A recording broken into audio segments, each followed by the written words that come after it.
Fala, minha gente das redes sociais, do canal Carloto Júnior e demais redes sociais. Olha, o Flamengo andou perto, muito perto de conquistar o Mundial Intercontinental. Perdeu nos pênaltis para o PSG, um dos melhores times do mundo. PSG e Bayern de Munique hoje estão numa primeira prateleira do futebol mundial.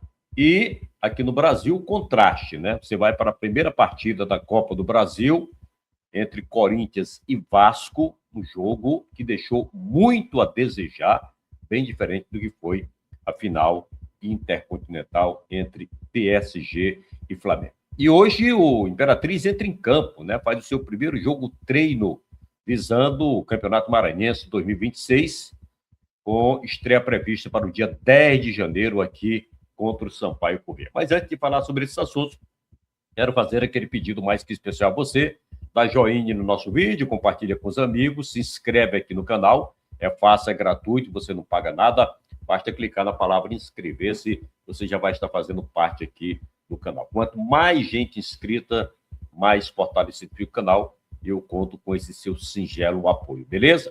Não esquece de ativar o sininho de notificação para que você seja notificado sempre que tiver material novo aqui no canal Carloto Júnior TV. Combinado?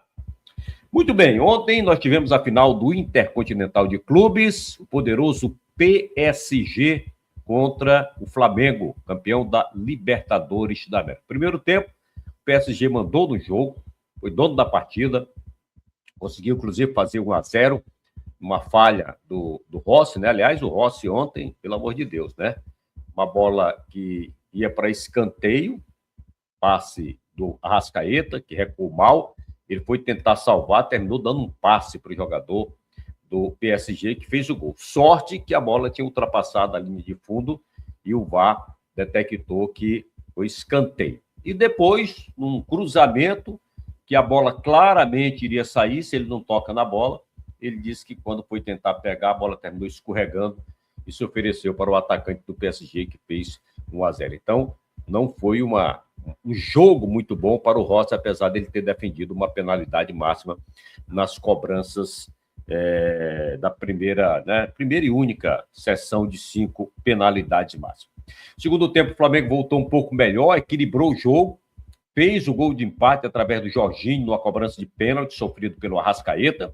E olha, o jogo ficou bastante equilibrado, o Flamengo, inclusive, teve chance. Tem até um vídeo rodando aí no X, o antigo Twitter, de uma finalização do Léo Pereira, que a bola termina batendo no Plata, e que se não bate no Plata, com o defensor na frente do goleiro, essa bola certamente iria entrar, o Flamengo poderia ter feito 2-0. E teve outros contra-ataques lá também, que infelizmente o Flamengo não conseguiu emplacar.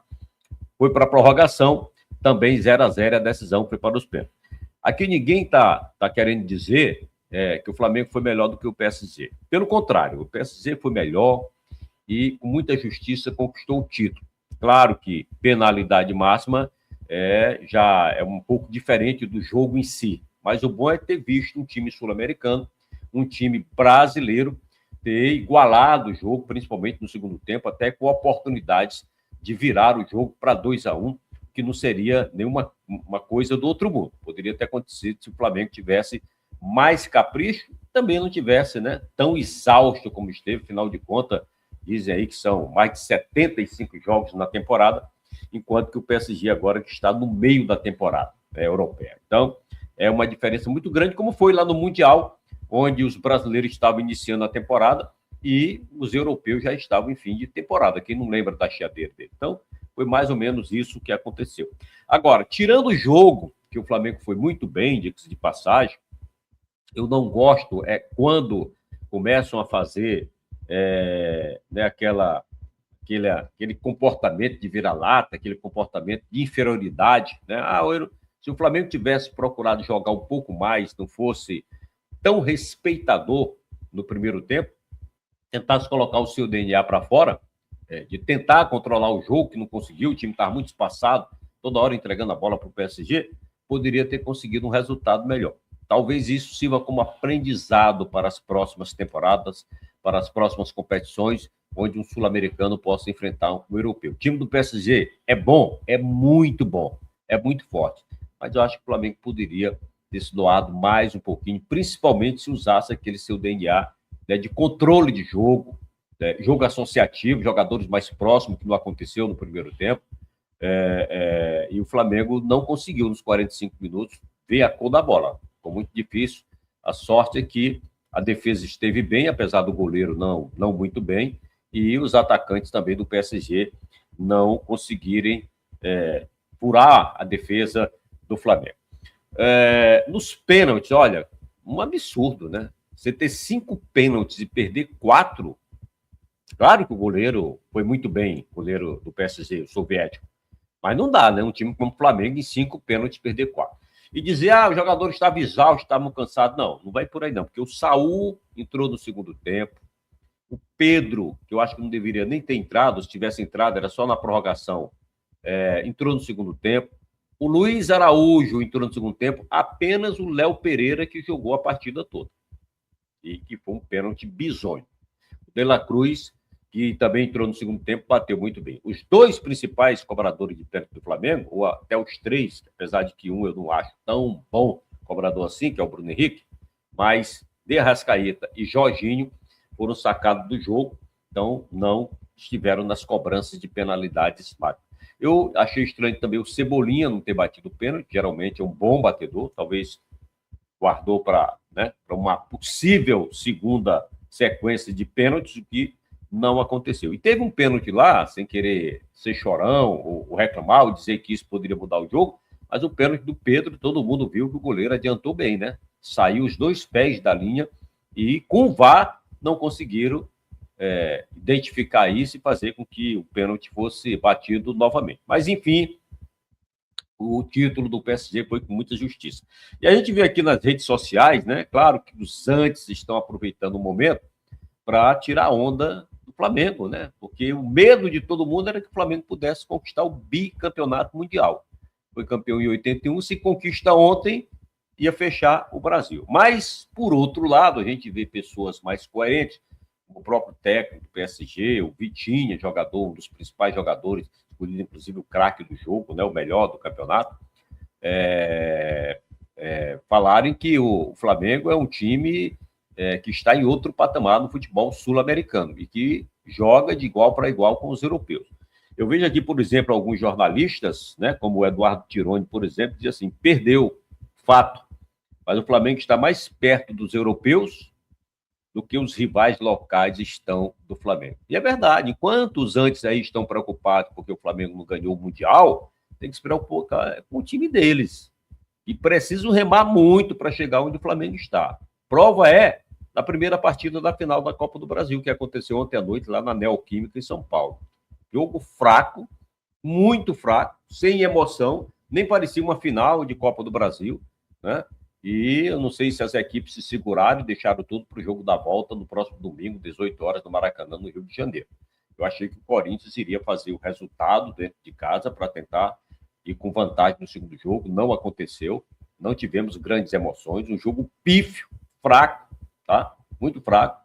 E agora vem a segunda partida do próximo domingo, lá em São Januário. Novo empate, a decisão vai para os pênaltis e quem vencer conquista o título da Copa do Brasil 2025. Aliás, é o único título que o Flamengo não conquistou este ano, né? Mas é o atual campeão da Copa do Brasil, porque foi campeão em 2024, então ainda ostenta este título até domingo, quando teremos um novo campeão da Copa do Brasil. E o futebol brasileiro, na primeira prateleira, está chegando ao fim. O Flamengo já encerrou a sua temporada. Resta apenas agora esse jogo da Copa do Brasil entre Vasco e Corinthians no próximo domingo no Maracanã. Mas fica aí um recado para os antes, né, para os adversários do Flamengo. Se preocupem com o time de vocês, busquem melhorar, porque 2026 está bem aí. O Campeonato Brasileiro já começa em janeiro. E pelo andar da carruagem, o Flamengo é forte candidato, favorito para mais uma vez papar os títulos de 2026. Principalmente se a diretoria contratar, reforçar o time. O time precisa, por exemplo, de um 9, mais um 9, né, para estar ali brigando com o Pedro, que se machuca muito. O Juninho já tem saída certa, não precisa de mais um 9. Precisa, pelo menos, de um jogador forte pelos lados. Eu acho que do lado esquerdo dá para ficar o Lino e o Cebolinha, o Michael não deve ficar, mas pelo direito eu acho que o Flamengo peca muito, principalmente quando desloca o Carrascal para um lado do campo, né, ou quando entra o Plata e o Luiz Araújo. Acho que não são jogadores ainda da primeira prateleira. O jogador que tem que ser muito bem aproveitado é o De La Cruz, tá? Precisa fazer um trabalho muito forte com ele, como foi feito com o Arrascaeta este ano, porque esse jogador entrega muito. Ontem, para mim, jogou muita bola a partir do momento que entrou e foi lá com personalidade, bateu o pênalti, foi o único que fez a cobrança de penalidade máxima. E presente mais um zagueiro também, porque o Flamengo só tem 3 zagueiros, né? E o goleiro, também um goleiro, que o Matheus Cunha foi embora. Então, essas contratações pontuais o Flamengo precisa fazer para manter o nível em 2026 e os antes que se cumpram. Bom, para fechar o programa, o Imperatriz faz o seu primeiro jogo treino, logo mais à tarde, lá na cidade de São Pedro da Água Branca, contra a seleção local. Previsão da saída do time após o almoço. Meu Deus, o jogo está marcado para as 4 da tarde. Nós vamos estar lá, acompanhando, para ver a primeira aparição do time do Imperatriz. Peças novas, né? O time todo mudado, ou quase todo mudado em relação a este ano. Tem aí só o Júnior Conceição, goleiro. Ficou o Rony, zagueiro, o Wildson, lateral esquerdo, Felipe Maceno e Cleidson no meio campo. Pidelli jogou a Série B pelo ITZ, agora acertou com o Imperatriz, né?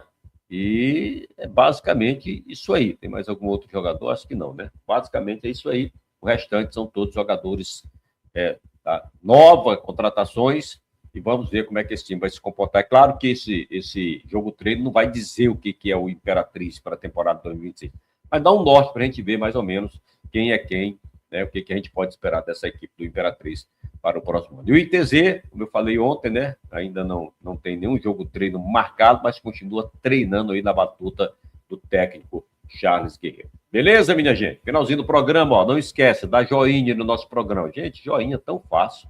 É só clicar aí no dedinho, não custa nada, você não paga nada, só ajuda aqui o canal. Então dá joinha, compartilha o vídeo se puder, tá? E se inscreve aqui no canal. É fácil, é gratuito, você não paga nada, só vai estar ajudando o canal a crescer. E quanto mais gente inscrita, mais fortalecido fica o canal. E eu conto aí com esse seu apoio. Não esquece também de ativar o sininho de notificação para você ser informado sempre que tiver material novo aqui no canal. E se você quer ajudar a manter o canal, você pode doar qualquer valor pelo Pix que está aparecendo aqui embaixo. 999-8144-1540. Qualquer valor é bem-vindo, a gente agradece antecipadamente. Combinado? Uma ótima quinta-feira a todos. A gente se encontra a qualquer momento aí pelos caminhos do futebol. Tchau.